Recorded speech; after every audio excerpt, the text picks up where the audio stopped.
காஷ்மீர் மாநிலம் பாரமுல்லாவிலும் வான் தாக்குதலை தெரிவிக்கும் கூடிய அந்த சைரன் ஒலியானது தற்பொழுது எழுப்பப்பட்டிருப்பதாக தகவல்கள் கிடைக்கப்பட்டிருக்கின்றன. தொடர்ச்சியாக பாகிஸ்தான் அரசு பீதியில் இருக்கக்கூடிய நேரத்தில் அதனுடைய இராணுவத்தை பயன்படுத்தி அப்பாவி இந்திய மக்கள் குடியிருக்கக்கூடிய குடியிருப்புகளை நோக்கி தாக்குதல் நடத்துவதற்கு திட்டமிட்டிருக்கிறது. இந்த சூழலில் பாரமுல்லா பகுதிகளிலும் அவருடைய தாக்குதல்கள் இருக்கலாம் என்று முன்கூட்டியே கணித்திருப்பதனால பாரமுல்லா பகுதி முழுவதிலும் தற்பொழுது எச்சரிக்கை ஒலியை இந்திய அரசு அந்த மாநில அரசு மூலமாக ஏற்பாடு செய்யப்பட்டு அந்த எச்சரிக்கை ஒலியானது கொடுக்கப்பட்டு வருகிறது. தொடர்ந்து பாரமுல்லா பாகிஸ்தானுடைய தாக்குதலுக்கு உள்ளாகாமல் தடுப்பதற்கான முழு முயற்சிகளை இந்திய அரசு மேற்கொண்டிருக்கக்கூடிய சூழல்ல பாகிஸ்தானுக்கு தக்க பதிலடி கொடுக்கும் வகையில பாகிஸ்தான் உள்ளாக பல்வேறு நகரங்களில் இந்திய ராணுவம் தாக்குதல் நடத்தியிருக்கிறது. வான்வழியாக ட்ரோன்கள் ஏவுகணை மூலமாக இந்தியா தாக்குதல்களை கொடுத்து வருவதாக சொல்லப்பட்டிருக்கிறது. தற்பொழுது பாரமுல்லா பகுதிகளில் இந்த எச்சரிக்கை ஒளிர தொடங்கி இருக்கிறது. பல்வேறு இடங்களில் அவர்களுடைய ஜம்மு உதம்பூர் நோக்கி மீண்டும் பாகிஸ்தான் தாக்குதல் நடத்தப்படலாம் என்பதனால் மக்களை எச்சரிக்கும் வகையில் இந்த ஒலி எழுப்பப்படுவதாக சொல்லப்படுகிறது.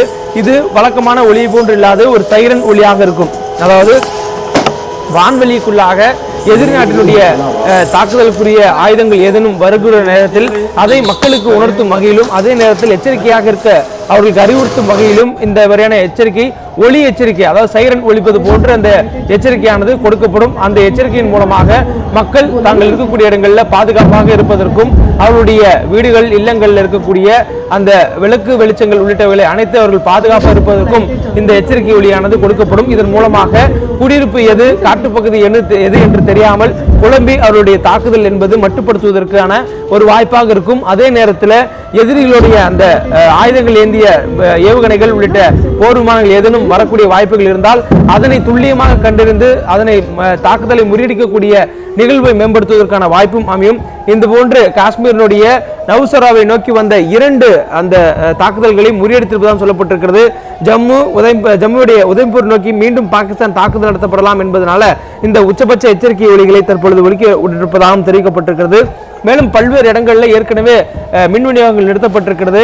பாகிஸ்தானுடைய இந்த தாக்குதலை சமாளிப்பதற்காகவும் அவர்களுக்கு மீண்டும் பதில் தாக்குதல் கொடுப்பதற்காகவும் இந்திய அரசு தயாராக இருப்பதாக ஏற்கனவே அறிவிப்பை கொடுத்திருந்தாங்க. இருந்த போதும் பாகிஸ்தானிற்கு அந்த நியாயத்தின் பக்கம் நிற்பதற்கான அறத்தின் பக்கம் நிற்பதற்கான வாய்ப்புகள் கொடுக்கப்பட்ட போதும் அவர்கள் அதை பயன்படுத்திக் கொள்ளவில்லை என்றே உலக அரங்குக்குள்ளாக தற்பொழுது சர்வதேச நாடுகள் சொல்லும் அளவிற்கு சூழல் ஏற்பட்டிருக்கிறது. இந்தியாவை பொறுத்தவரையிலும் முதலில் தாக்குதல் நடத்தியதாக பாகிஸ்தான் குற்றம் சாட்டுகிறது.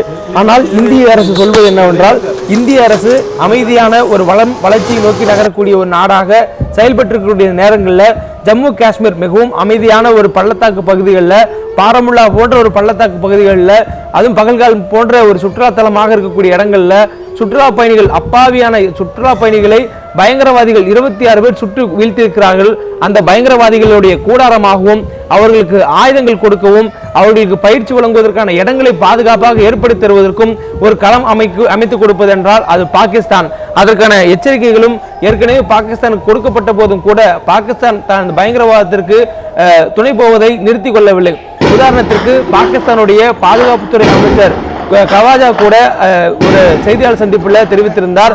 அதில் செய்தியாளர் சந்திப்பு எழுப்பப்பட்ட கேள்வியில பாகிஸ்தான் பல்வேறு நாடுகள் நடத்தப்படக்கூடிய பயங்கரவாத தாக்குதலுக்கு பின்புலமாக இருப்பதாகவும் குறிப்பாக பயங்கரவாதிகளுக்கு அடைக்கலம் கொடுப்பதாகவும் எழுப்பப்பட்ட கேள்விக்கு பதிலளித்த அவர் கடந்த 30 ஆண்டுகளாக பாகிஸ்தான் இது போன்ற பணிகளில் ஈடுபட்டு வருவதாக வெட்ட வெளிச்சத்திலேயே அவர் அதனை ஒத்துக்கொண்டிருந்தார். இந்த சூழல்ல தற்பொழுது பாகிஸ்தானுடைய நகர்வு என்பது இந்தியாவுடைய நியாயமான தாக்குதலையும் தாண்டி அவர்கள் ஒரு அடாவடி போக்கில் பீதியில் அவர்கள் என்ன செய்வது என்று தெரியாமல் இந்தியாவை தாக்குதல் நடத்த முற்படுகிறார்கள். அது ஒவ்வொன்றாக தகர்த்தப்பட்டு வருகிறது. பிளே ஸ்டோர் மற்றும் ஆப் ஸ்டோரில் இருந்து பாலிமர் செயலியை QR கோடு மூலம் பதிவிறக்கம் செய்யுங்கள். செய்திகளை உடனுக்குடன் பெறுங்கள்.